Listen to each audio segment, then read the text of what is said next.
Nuestro amoroso Dios que estás en el cielo, te damos gracias por este sábado. Agradecemos que podamos unirnos para obtener información que dé algún sentido a la confusión y el tumulto que hay en el mundo en este momento. No queremos aumentar esa confusión. Por eso, Dios, te pedimos que guíes nuestra discusión, nuestros pensamientos y nuestros estudios, y oramos por tu presencia. Pensamos hoy en todos los miembros de toda Oceanía y pedimos una bendición para ellos también. Por eso no nos dejes en esta mañana, Dios, hasta que nos bendigas. Es nuestra oración en nombre de Jesús. Amén. Buenos días. He notado algunas personas más, así que simplemente repetiré lo que dije antes. Solo quiero hacer una pequeña revisión de lo que compartí en Fiji en marzo, abril. Eso fue grabado hace un par de semanas y ha estado en nuestro canal de YouTube. Y si no estás suscrito a nuestro canal de YouTube, debes suscribirte. De hecho, tal vez después de esto podríamos hablar sobre todos los canales del ministerio a los que deberías estar suscrito o suscrita y presionar el botón de notificación. Entonces, si no han escuchado esos dos primeros estudios, les pido que guarden silencio sobre este estudio, en particular porque podría no tener sentido, y puedo explicar las cosas después, o puedes seguir adelante y ver los estudios con suerte. Así que, tener cuidado con la persona que se adelanta a su estudio diciendo que este será breve, porque nunca lo será, pero creo que este estudio será breve. Al menos ese será el plan. Entonces, la discusión es sobre la ley dominical. Y el estudio comenzó con una revisión de Hechos 27 y los dos barcos, las parábolas de los dos navíos o los barcos, que nos dan las dos líneas, una comenzando en 1798 y la otra comenzando en 1989. Nuestros dos tiempos del fin, nuestras cosas viejas y cosas nuevas de Mateo capítulo 13. Eso deben saberlo todos los buenos escribas que son diligentes en las cosas del reino de los cielos. Entonces, revisamos esas líneas y en particular estábamos mirando la ley dominical, así que llegamos al final de nuestras líneas y queremos saber el periodo de tiempo entre el clamor de medianoche y la ley dominical, que sabemos que es el naufragio y sabemos que eso es el derrocamiento de los Estados Unidos, la institución de los Estados Unidos.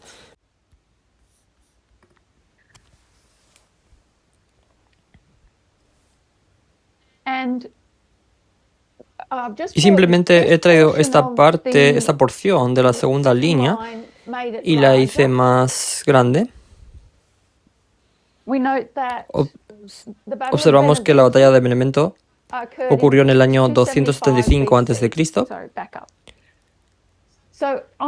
Entonces, en Hechos 27, Hechos 27 nos da el clamor de la medianoche, es la duplicación, es cuando pueden ver el naufragio más adelante. Hechos 27:37 nos dice que hay 276 personas a bordo de ese barco. Cuando quitamos a Aristarco, Lucas y Pablo, nos quedan 273. Y eso nos da los dos grupos. Un grupo son los levitas y el otro grupo, el tercer grupo, que son los sacerdotes.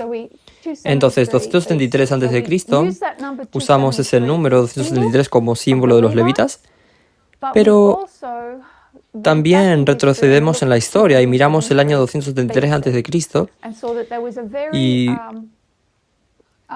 vemos que hubo un evento muy importante que sucedió en ese año. Así que ampliémoslo aquí, 273 a.C., es cuando Egipto envió su delegación o embajadores a Roma. ¿Y por qué hicieron eso? Porque Roma había derrotado a Pirro en el año 275 a.C. Roma había llegado al escenario mundial, el mundo se estaba dando cuenta y Egipto envió embajadores a Roma para forjar alianzas y amistades con la potencia en ascenso. Así que marcamos 275 menos 275 como 2021, la batalla de Benevento, menos 273, 24 de junio del 2022, que es Dobbs versus Jackson Women Health Organization, el caso de la Corte Suprema que anuló Roe versus Wade. En mi primer estudio había escrito aquí julio, pero estaba mal. Entonces es junio, y gracias por toda la gente que me dijo eso. Entonces es el 24 de junio, no el 24 de julio. Así que el estudio continuó para mostrar que en el año 232 a.C., donde Roma envió una delegación a Egipto, donde también notamos la caída de Tarento, y tenemos la batalla de Argos, y Pirro muere, pero también es cuando Roma envía embajadores a Egipto, y está encabezado por Quinto Fabio Máximo Gorges. Y alerta de spoiler para aquellas personas que no han visto las dos primeras presentaciones. Marcamos 2024 para este año como el naufragio, como la ley dominical. La razón por la que hicimos eso es que volvimos al nombre de Quinto Fabio Máximo Gorges y lo anotamos en la nomenclatura romana. Y así construyen sus nombres, que es Quinto es su prenomen. Con los nombres romanos tienes un prenomen, cuál es tu nombre personal, tu nombre de pila. Y su nombre era Quinto, y te llamarían Quinto si tú fueras el quinto hijo o nacieras en el quinto mes. Así que hay dos razones para que te llamen Quinto. Fabio es su nomen, cual para los romanos era el nombre más importante. Es el nombre que identifica a qué gen o tribu tú perteneces. Es lo que te dio tu autoridad en la sociedad. Si hubieras pertenecido a una tribu gens fuerte, importante y poderosa, entonces podrías llegar muy lejos.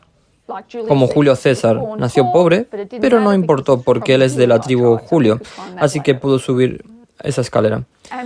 Y notamos que Fabio significa habas o habichuelas, frijoles, eran habas, y mostramos que las habas se usaban para elecciones o votaciones. Las llamamos habas, frijoles, alubias. Se les conoce por un par de nombres. Si tú has oído la expresión derramar los frijoles, por eso hoy decimos derramar los frijoles, estamos pidiendo a alguien que divulgue información secreta, así es como lo usamos hoy. Es como si alguien supiera algo que tú no lo sabes. Así que dímelo todo, vamos, cuéntanos lo que tú sabes. Pero son sus orígenes, tiene orígenes griegos. Y significaba que llevabas la urna que contenía todos los frijoles de color claro que eran votos a favor, y los frijoles de color negro que eran votos en contra. Y si derramaste la información, si dejaste caer la urna, entonces la información fue revelada, ya sabes, demasiado pronto. Entonces estabas obteniendo la información antes de lo previsto.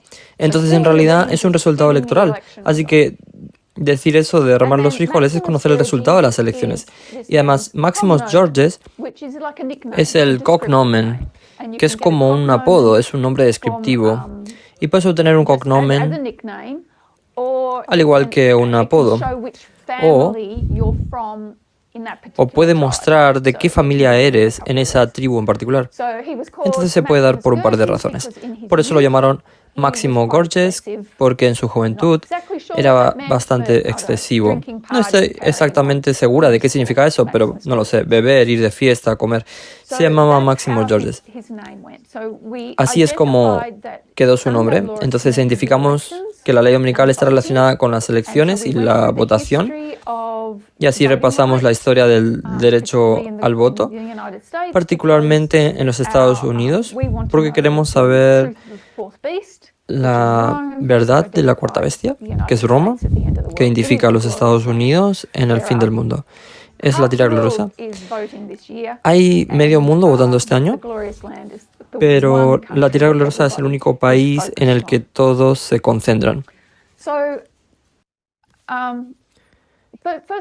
Pero antes que nada, solo una par de cosas sobre Máximo Diluvio. Encontré un artículo de la Royal Society of Victoria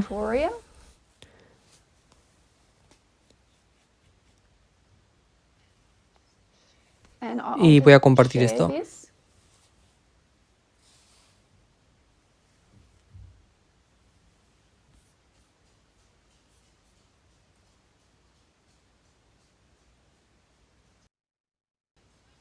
Entonces la Royal Society of Victoria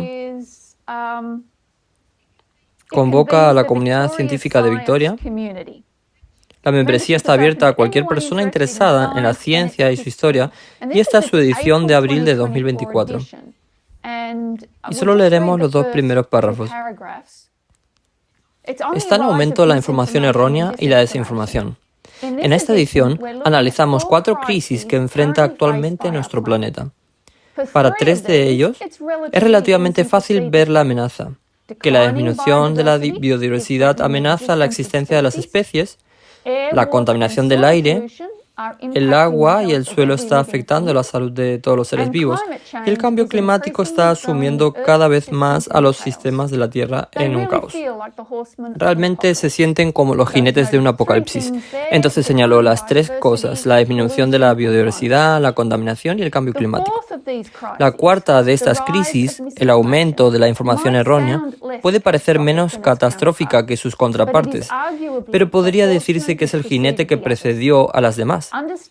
Comprender, frenar y contrarrestar la información errónea es vital si tenemos alguna esperanza de abordar de manera significativa estas crisis planetarias.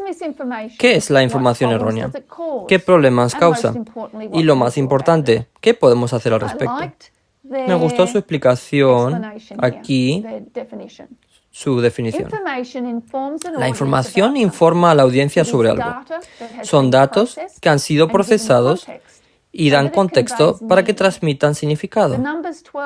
Los números 12, 18, 90 son datos aparentemente aleatorios, pero con el contexto de 12 goles, 18 retrocesos y 90 puntos, esos números informan a la audiencia sobre el puntaje ganador de Collingwood en la gran final de la AFL de 2023.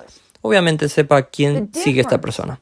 La diferencia entre la información errónea y la desinformación es la intención. Ambas se refieren a información falsa, inexacta o engañosa. La información errónea se comparte sin la intención de engañar, mientras que la desinformación se crea y comparte con la intención deliberada de engañar o confundir a otros. Si la información errónea es como el homicidio involuntario, entonces la desinformación es como el asesinato. De cualquier manera, la información está muerta. Luego continuará dando un poco de historia sobre la información errónea y la desinformación y dará un ejemplo de la industria del azúcar que fue bastante interesante. Pero aquí abajo enumera y explican las razones por las que ahora hemos visto un aumento en esto. Con una larga historia de información errónea y desinformación, ¿por qué ha aumentado ahora hasta el nivel de una crisis planetaria? El profesor Andrew Pfeffers de la Universidad de Melbourne lo atribuye a 2 razones fundamentales: la aparición de Internet y nuestras dificultades para determinar qué información debemos creer. En pocas palabras, se reduce a tecnología y psicología. Internet y las redes sociales han acelerado rápidamente la difusión y aumentado los riesgos que plantea la información errónea. Antes limitada a los formatos de medios tradicionales, la información incorrecta ahora puede llegar rápidamente y de manera repetida a su audiencia y perturbar a las sociedades, como presenciamos durante la pandemia del COVID-19. Facebook, Twitter, TikTok, YouTube, Instagram, LinkedIn, Google Search y Google News, Snapchat, Apple News son plataformas digitales clave para noticias e información para muchos australianos, según detalla la Autoridad Australiana de Comunicaciones y Medios en su documento de posición del 2020 sobre cómo abordar la información errónea. Aunque pueden parecer no reguladas, estas plataformas tienen al menos alguna capacidad para señalar contenido inexacto, engañoso o inapropiado. En contraste, el contenido compartido en plataformas de mensajería encriptada como WhatsApp y Telegram es significativamente más difícil de abordar.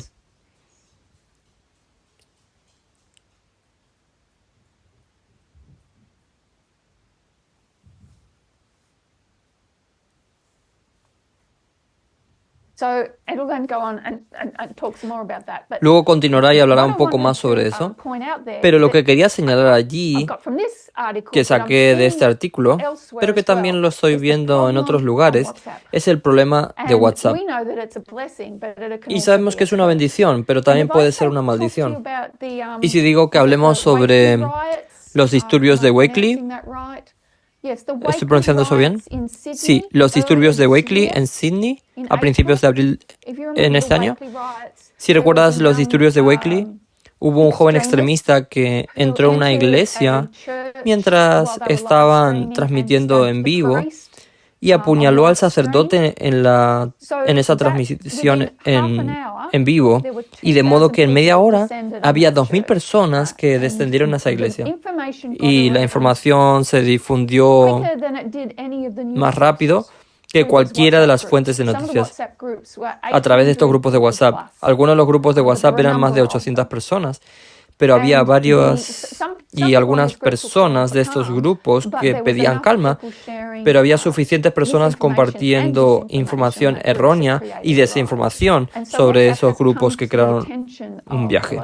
Así que WhatsApp ha llamado la atención de mucha gente en todo el mundo como uno de los peores distribuidores de información errónea. Así que creo que es algo de lo que debemos ser conscientes como movimiento, porque dependemos mucho de él. Tiene su caída. Así que solo quería decir eso sobre Máximo Guerges.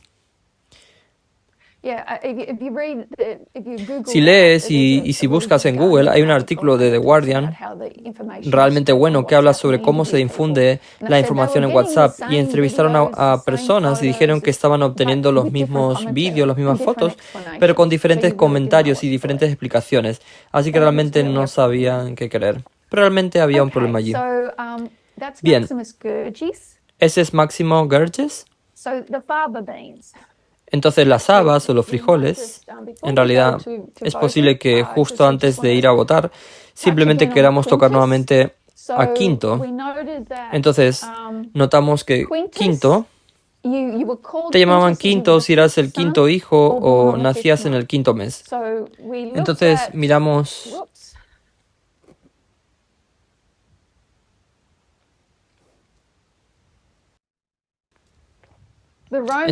el calendario romano y el calendario juliano. Y podemos notar que en el calendario romano solo había 10 meses y era un calendario lunar. No tenían contabilidad para el horario invernal. Así que empezó en primavera y los meses fueron Martius, Aprilis, Maius, Juno, Quintilis, Sexilis, septiembre, octubre, noviembre, diciembre.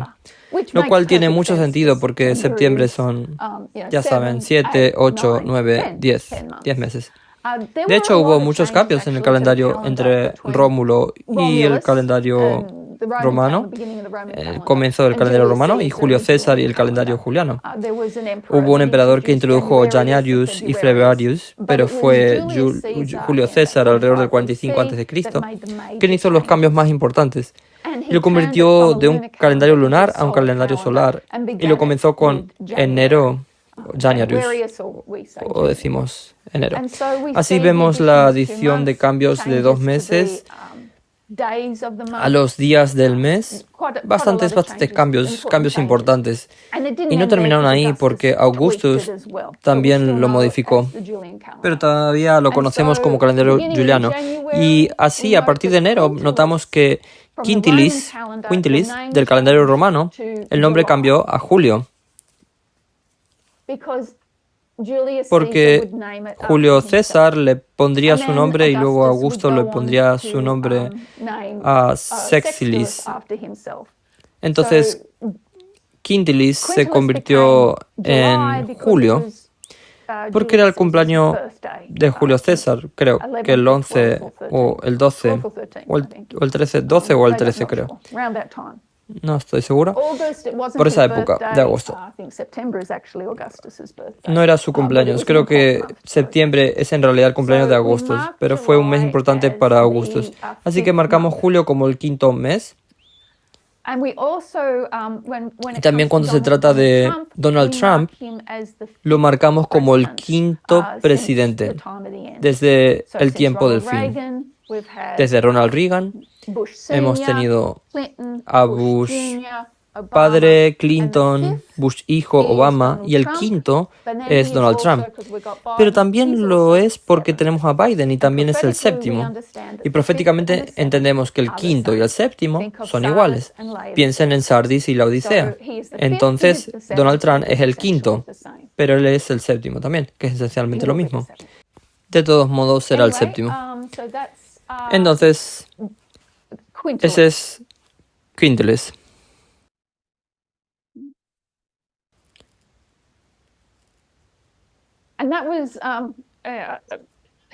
Y ese fue un dato que dejé de explicar en el primer estudio.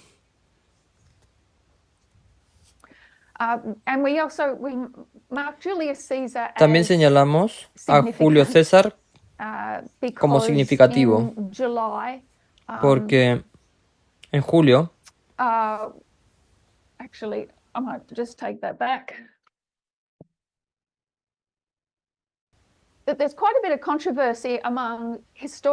existe bastante controversia entre los historiadores sobre quién fue el primer dictador de la República Romana. Así que Julio César se encuentra en la cúspide del antiguo imperio republicano y del nuevo imperialismo. Algunas personas dicen que Augusto es el primer dictador, pero en realidad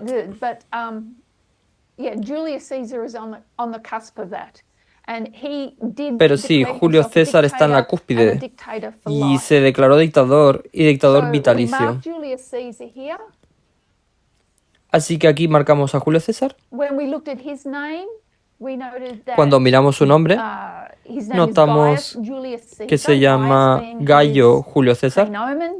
Gayo es su prenomen, su nombre de pila.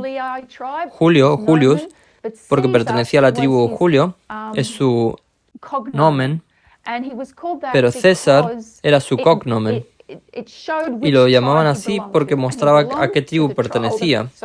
Y pertenecía a la tribu, pero no tribu, sino a la familia. A la familia de la tribu Julio pertenecía. Y pertenecía a la familia cuyo antepasado había matado a un elefante en las guerras púnicas. Y así es César, en realidad. Creo que es fenicio. Cualquiera que sea el idioma púnico, pero creo que es fenicio. Así que tenemos elefante. Entonces podemos marcar elefantes aquí.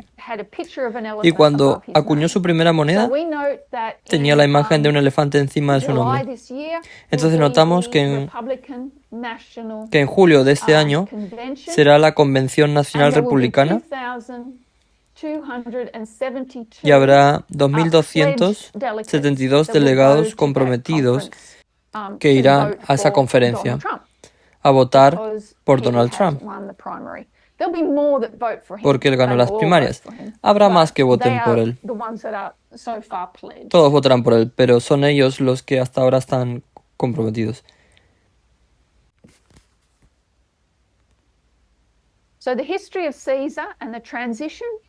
Y así la historia de César y la transición de la antigua república a la nueva dictadura, en la dictadura imperial, está marcada por la de Julio César, del antiguo sistema republicano a la nueva autocracia. Muchos romanos lo trataron como el primer emperador, el fundador del sistema de gobierno de un solo hombre. Bien, la otra cosa que quería revisar son nuestras historias de Daniel. Entonces, si recuerdas, miramos los primeros 3 capítulos de Daniel y vimos que ilustraban cómo funciona el Evangelio eterno. Lo haremos aquí.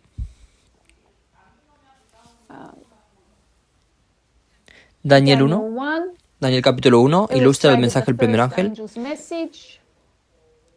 Porque Daniel tenía que temer a Dios y dar más de lo que temía Nabucodonosor. Tenía que darle gloria a Dios y lo hizo. Glorificó a Dios en su cuerpo al no comer ni beber de la comida de la mesa del rey. Y porque el juicio vendría en 10 días y en 3 años.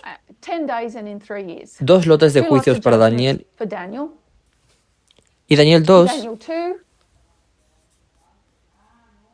el mensaje del segundo ángel, cuando vemos la imagen y está llena, tal y como era, como lo había soñado Nabucodonosor, vio la caída de Babilonia literal a Babilonia espiritual, en los dedos de los pies. La imagen cayó. Y luego Daniel 3, que es la ley dominical, el decreto injusto y el tiempo de angustia como nunca fue. Se calentaba el horno de fuego 10 veces como solía ser calentado. Entonces, estos 3 capítulos ilustraron el primero, la obra del Evangelio Eterno, lo cual es algo interesante, pero no puede significar nada a menos que veas un segundo testigo. Y veamos un segundo testigo en los siguientes 3 capítulos. Entonces tenemos Daniel 4. Daniel le dice al rey: más vale que temas a Dios, deja de darte gloria a ti mismo, porque vas a ser juzgado. Entonces ese es el mensaje del primer ángel. Luego tienes Daniel 5, caída literal de Babilonia, mensaje del segundo ángel. Luego tienes Daniel 6, ley dominical, mensaje del tercer ángel. Entonces cuando vemos similitudes y también vemos diferencias, entonces las diferencias que notamos entre los dos lotes de 3 capítulos es que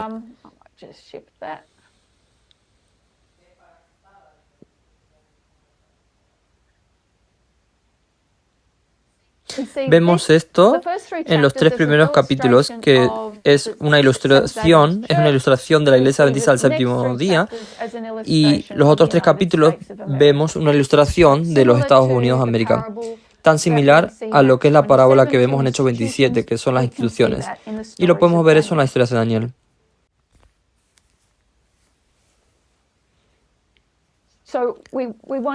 Así que si queremos comparar, si se dan cuenta, como en la historia del capítulo 4 de Daniel, el rey se fue por 7 años, pero el reino no se desmorona. ¿Por qué? Porque las instituciones están en su lugar. Ahí está Daniel. Puede funcionar sin Nabucodonosor. En Daniel 5 no hay ningún Daniel.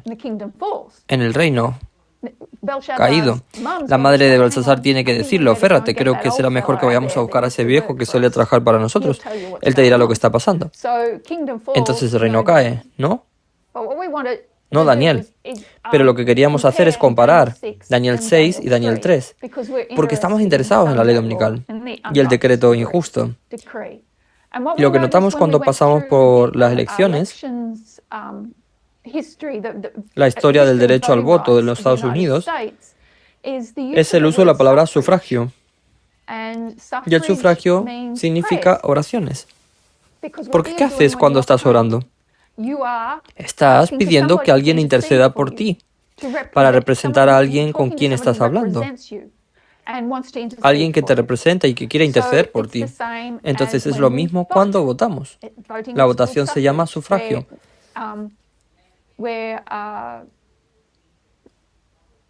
Donde comprometernos con el gobierno, involucrarnos con el gobierno para trabajar en nuestro nombre.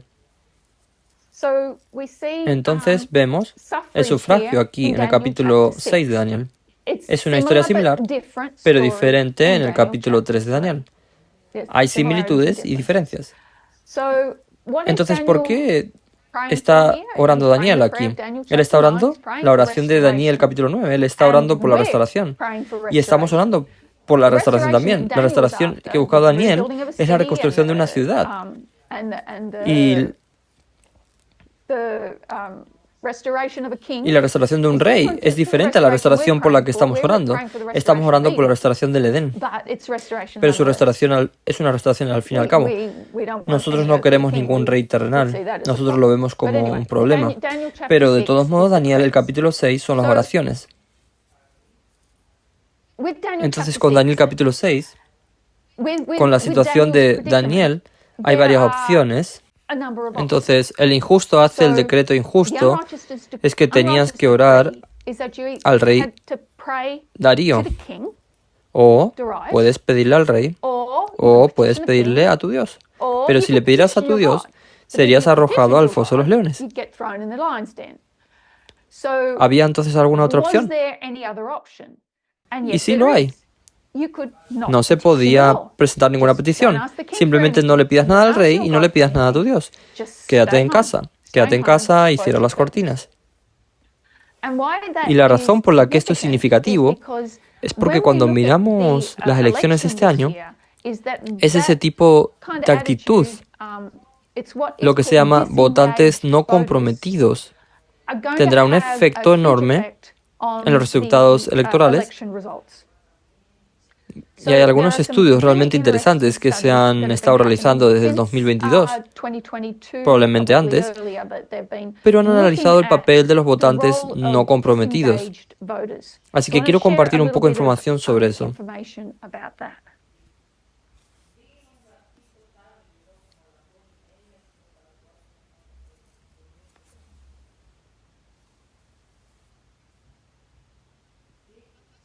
Primero que nada, los llevaré a una página que explica algunas de las razones por las que la gente en los Estados Unidos no vota.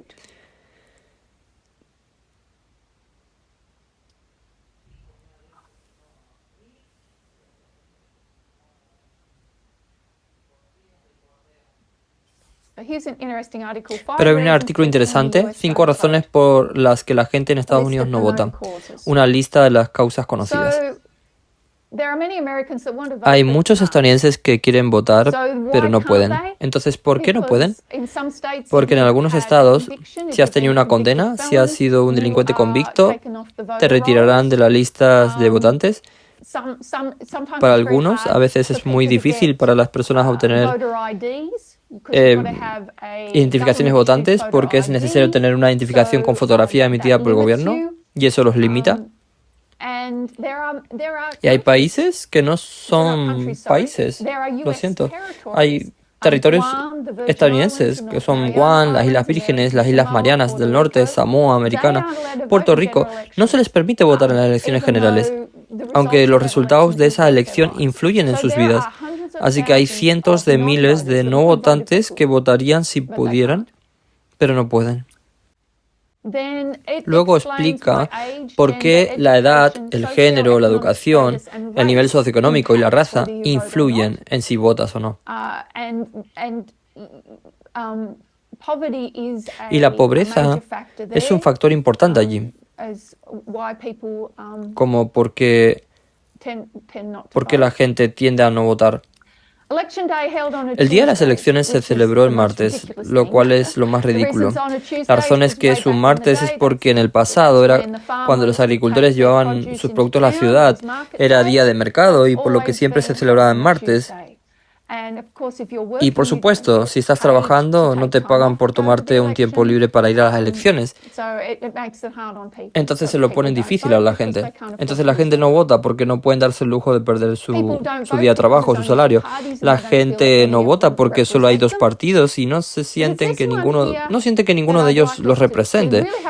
Pero es en el que me gustaría que pensáramos realmente. Es menos probable que los ciudadanos voten si creen que su voto no importa. Según datos de la Oficina del Censo, hasta el 15% de los votantes registrados informaron que no votaron en las elecciones presidenciales del 2016 porque no creían que su voto marcaría una diferencia. Una encuesta diferente del Pew Research Center encontró que la mitad de los participantes no se molestaron en investigar las elecciones porque no creían que su voto impactara al gobierno, aunque votar es una de las pocas formas que tienen los ciudadanos de impulsar políticas que apoyan.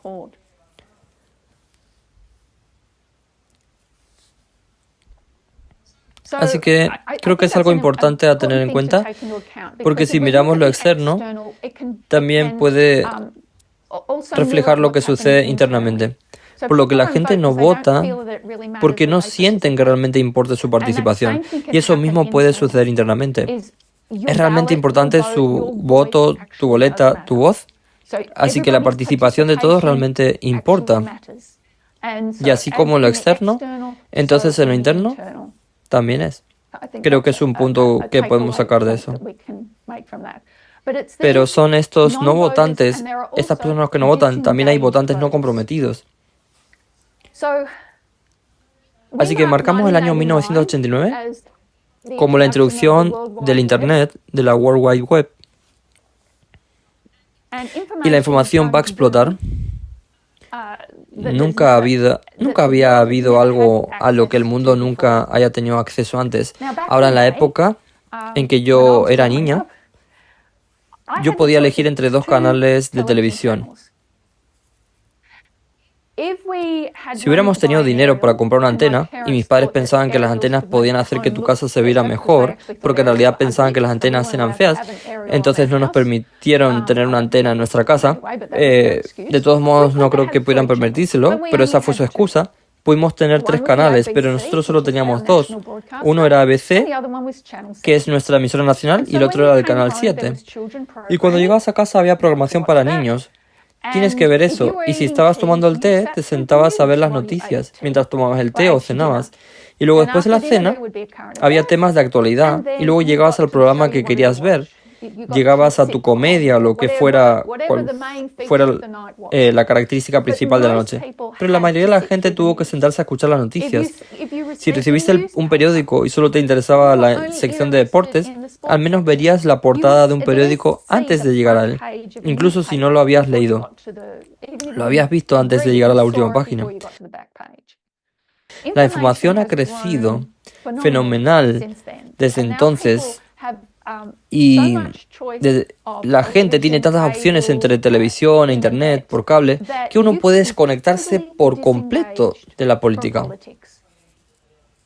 Y entonces encuentro que mis familiares hoy en día pueden poner la televisión esta noche y por la noche evitar totalmente las noticias. Pueden simplemente cambiar o simplemente ir a un canal que... Sabes que puede ver cualquier cosa que les guste particularmente. Así que la gente puede simplemente ver noticias deportivas o reality shows o cualquier cosa, cualquier tipo de cosa que prefieran y se desconectan totalmente de la política. Pero lo que estos estudios están encontrando es que cuando haces eso, es mucho más probable que te encuentres en el lado equivocado y no en el lado correcto de la política.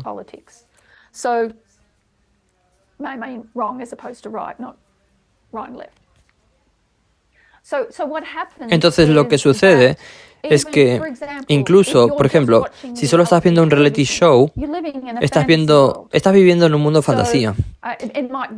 Entonces podrían ser mejoras en el hogar y estás viendo cómo se construyen y ajardinan las casas. Sí, cualquier mejora en el hogar. Y sería algo que no es alcanzable para ti. Entonces, cuando se trata de las elecciones, ¿cuál será el principal motivo de sus pensamientos sobre esas elecciones? Va a ser la asequibilidad, la inflación, esos problemas. No será una amenaza para la democracia. Entonces, lo que están encontrando es que cuando pensamos en la polarización dentro de la política, nos inclinamos a pensar en izquierda y derecha, lo cual es cierto. Pero dentro de la izquierda y de la derecha, tienen sus propios votantes desconectados, personas que no son adictas a la política. Así que este movimiento en su conjunto es adicto a la política. Vivimos para los acontecimientos actuales y los acontecimientos históricos y lo que sucederá mañana. Pero somos una minoría. Y los adictos a la política en todo el mundo son una minoría que realmente siguen la política con atención. La mayoría de las personas son aquellas que no se involucran. Pero cuando no te involucras, en realidad te canalizan por el camino equivocado. Quizás solo quieras ver deportes, escuchar canales deportivos, mirar y escuchar. Y eso te lleva o te guía. Entonces, si estás en los Estados Unidos y solo estás viendo canales de deporte, hay una atmósfera ambiental que es anti-Biden. Y está ahí simplemente. No es que no esté en tu cara, pero es ahí. Y lidera porque lo están encontrando. Es que los votantes no están comprometidos.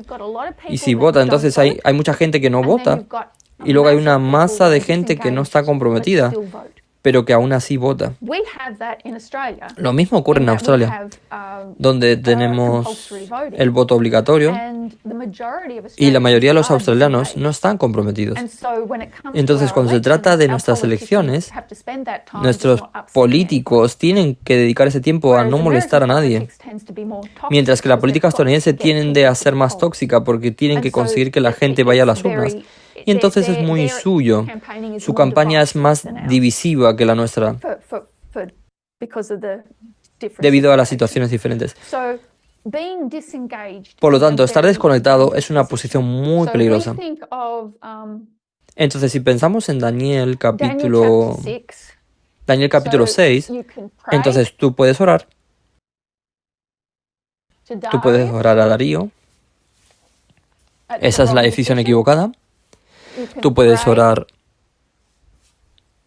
a Dios. O puedes no orar,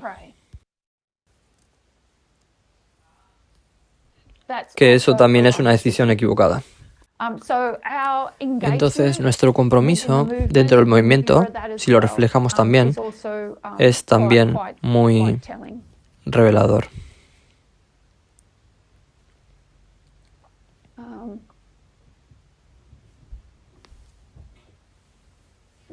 La otra cosa a tener en cuenta es el papel de los influencers.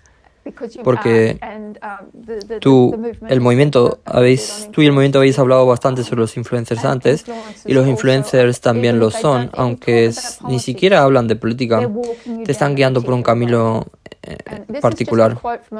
Y esto solo es una cita de un artículo de Vox de mayo del 2024, 28 de mayo del 2024. Es posible que la influencia cada vez menor de las principales organizaciones de noticias está haciendo que el electorado sea cada vez más desconfiado. Los últimos 4 años han sido testigos de una proliferación de podcasts y gurús de los medios alternativos que retratan al gobierno, a las autoridades médicas y a los medios periodísticos convencionales como irremediablemente corruptos. A medida que más votantes obtengan información de personas influyentes, es posible que aumente la desconfianza política. Pero entre aquellos que obtienen sus noticias principalmente en las redes sociales, el presidente aventaja al candidato del tercer partido por solo 2 puntos porcentuales. Así que déjame compartir otro artículo.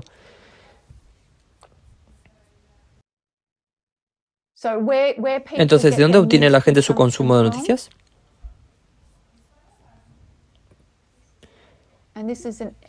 Y esto es un artículo de NBC. Su encuesta la realiza el proyecto 538, creo que así se llama, y es un sistema de votación muy, muy bueno.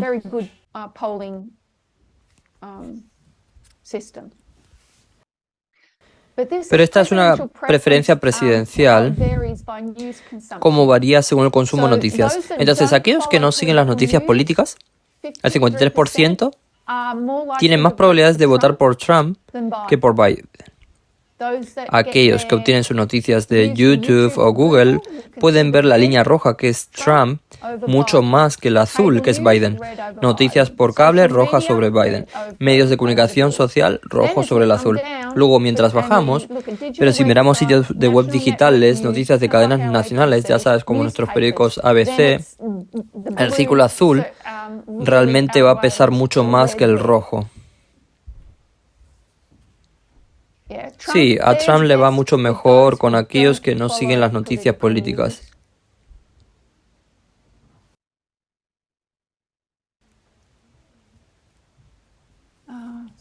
¿Hay algo más?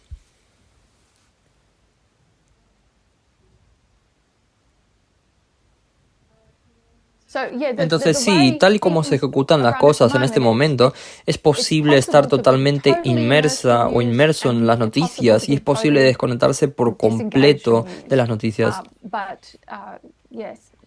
Pero sí, estar desconectado es algo peligroso, es muy peligroso, pienso.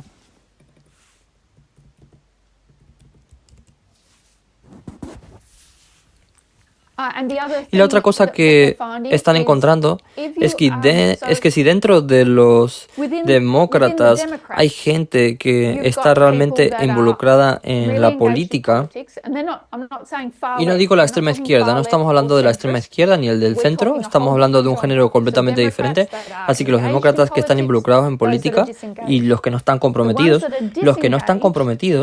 son más propensos a pensar en la inflación, la asequibilidad, como cosas que les preocupan con las elecciones. Quienes participan, los que están preocupados, están preocupados por las amenazas a la democracia y la brecha.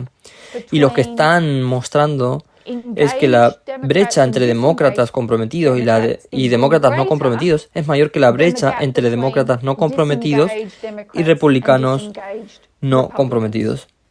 Están mucho más juntos y son las personas que van a determinar el resultado de las elecciones, porque son mayoría. Entonces, los partidos políticos realmente están, al menos los demócratas, están realmente tratando de involucrar a los que no están comprometidos, y los republicanos ni siquiera tienen que preocuparse por eso, porque de todos modos están a su favor. Entonces, lo último que quiero mencionar es el 30 de mayo. Entonces, ¿qué pasó el 30 de mayo?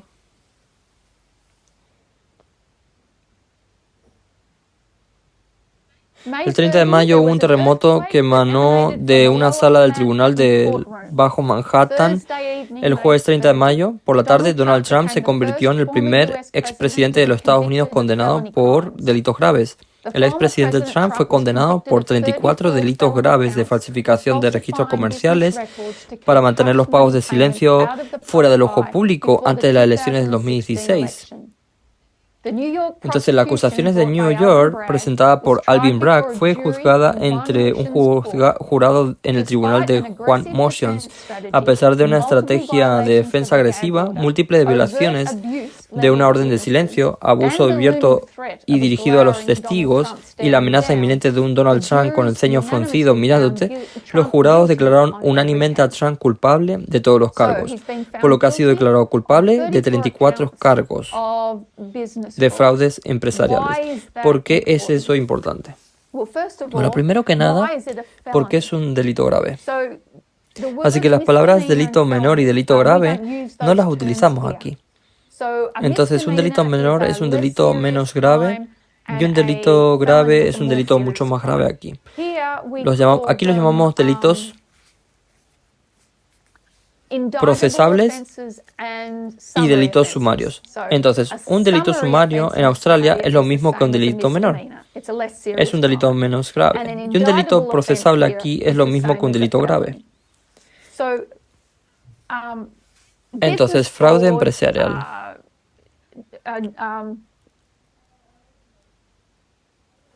Falsificación de registros comerciales. Por lo tanto, la falsificación de registros comerciales normalmente se considera un delito menor. Pero ¿por qué ha sido condenado? ¿Por qué ha sido tipificado como un delito grave?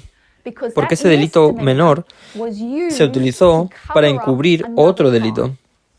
Entonces, si falsificó registros comerciales, lo cual es un delito menor, para encubrir otro delito, entonces se va a convertir en un delito grave. ¿Y cuál fue ese otro crimen? Ese otro delito fue el fraude electoral. Entonces, este caso, todo este juicio por dinero secreto, se trata esencialmente de fraude electoral.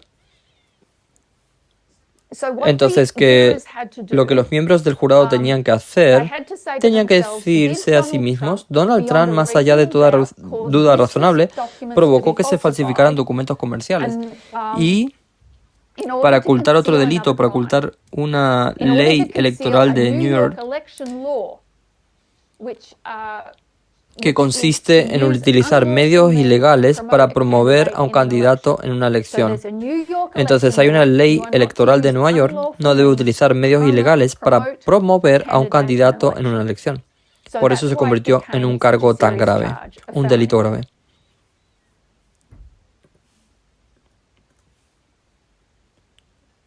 Bueno, y hubo 3 formas en que falsificó esos documentos.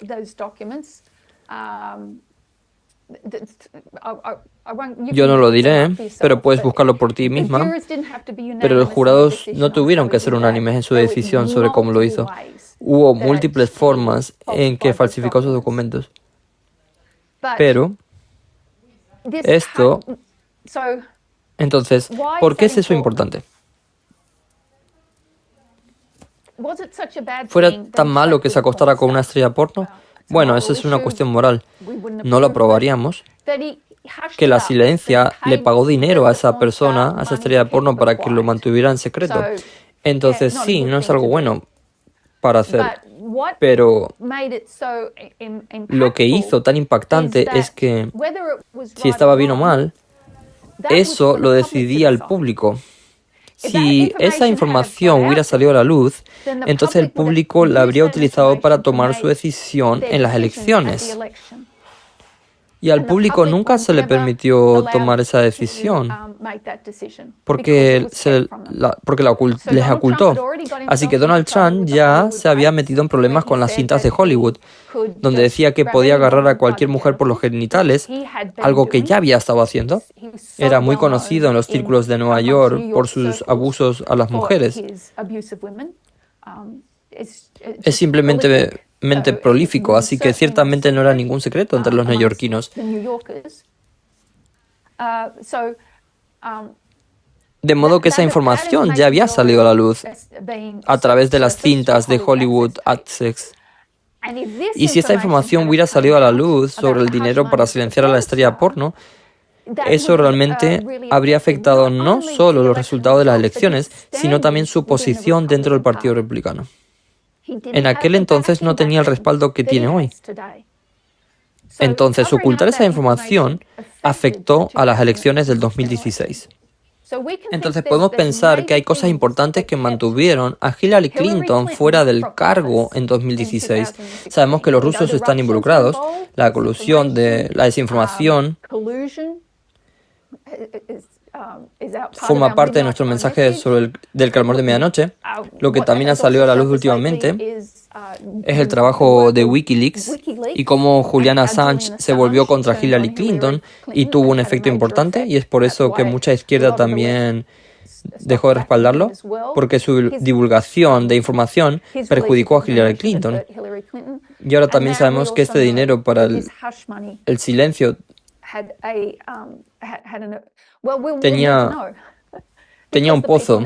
Nunca lo sabremos porque la gente nunca llegó a hacerlo, para usar esa información para decidir su voto. Así que el 30 de mayo fue un gran evento. Él técnicamente no es un delincuente convicto hasta que sea sentenciado, y será sentenciado el 11 de julio. Entonces Trump hizo lo que siempre hace, usó su dinero e influencia, porque él es rico y tiene buenos contactos, para ocultar la verdad al pueblo estadounidense. ¿Fue un gran problema? Eso lo debían decidir los votantes, y les quitó esa elección. Entonces tenemos la interferencia electoral como sí, para algunas personas, si no está siguiendo ese caso judicial, era difícil saber de qué se trataba realmente, pero en esencia se trataba de interferencia electoral, no de la moralidad de Donald Trump, aunque eso no era lo que estaba en juicio. Ok.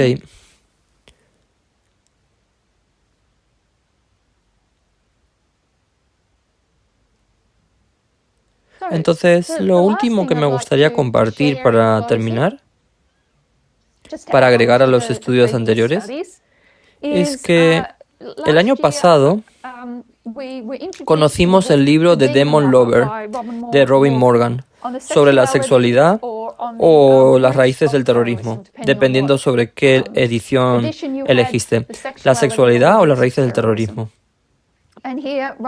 Y aquí Robin Morgan, solo leeré la portada. Ella estaba estableciendo la conexión entre el terrorismo y sexualidad. ¿Cómo podemos entender el carisma sexual que desprende la violencia? Ella confronta y explora el terrorismo de izquierda y derecha, ya sea revolucionario o sancionado por el Estado, y lo vincula todo con el patriarcado. Así que no voy a tomarme el tiempo de revisar lo que compartimos, pero solo quería llevarlos al final de su libro, donde ella ofrece una serie de estrategias para contraatacar el terrorismo patriarcal.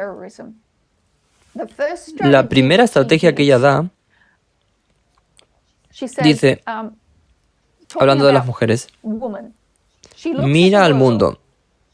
Ella piensa que no tengo idea de qué hacer para cambiar todo esto, pero quienes estén en el poder tampoco saben lo que están haciendo. Entonces, ella es muy honesta. No sé cómo cambiar nada de esto, pero ¿alguien lo sabe? Entonces ella va a sugerir un par de estrategias. La primera estrategia, ella, las mujeres, exijan que todas las niñas se les enseñe defensa personal en los cursos obligatorios en el nivel de escuela primaria. Ella sabe que esta exigencia es consistente con una genuina antiviolencia, porque si no hay presa, no puede haber depredador. Y porque formas como el judo y el aikido ingeniosamente vuelven la propia fuerza del atacante contra sí mismo. Así que la estrategia número 1 es la autodefensa. Y no una legítima defensa cualquiera. Pero ella recomienda algunos en particular. Pero ¿cuál es la segunda estrategia? Recuerda que hay lugares en el mundo donde las mujeres todavía no pueden votar. Por eso utiliza su voto como una palanca potencialmente radical. Lo dejaré ahí. Pero el número 1, las dos estrategias que enumera son la autodefensa y la votación. La votación importa. Cada voto cuenta. La participación individual de cada persona es importante. Y es fácil pensar que puedes perderte en todo eso y que no importas y que puedes simplemente dejarte llevar y seguir la marea. Pero eso nunca funciona. No lo es. No es saludable, no es seguro. Por eso se requiere la participación personal internamente.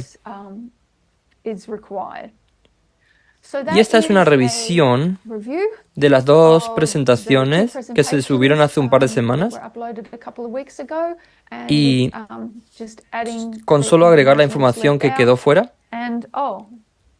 Y también me gustaría compartir un conciso, pero yo pensé que es un resumen bueno de la presentación que me compartió un miembro de Kenia.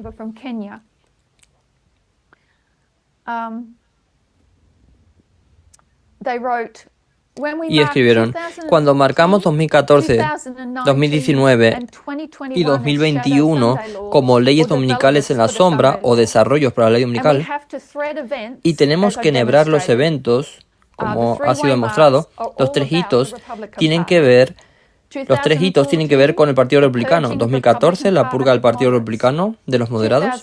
2019, la oportunidad para que los republicanos impugnaran a Trump, pero fracasaron. 2021 será la segunda oportunidad para que los republicanos acusen a Trump por las insurrecciones del 6 de enero, pero no lo hicieron. Y luego, la Convención Republicana, que lo coronará como lo coronarán a pesar de que es un delincuente de convicto. Y eso será este año, en julio del 2024. Entonces pensé que la forma en que esa persona pasó de 2014, 2019, 2021 a 2024 estuvo muy bien hecha. Y entonces cerraremos con una oración.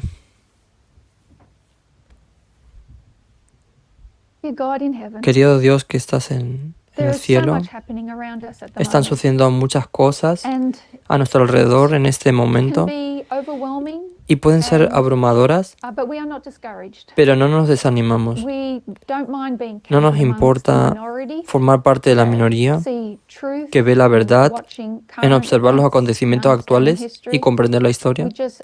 Solo le pedimos que continúes ayudándonos a perfeccionar nuestras herramientas para que podamos comprender estos eventos correctamente y llegar a las conclusiones correctas. Entonces, Dios, guíanos y dirígenos, es nuestra oración. En nombre de Jesús. Amén.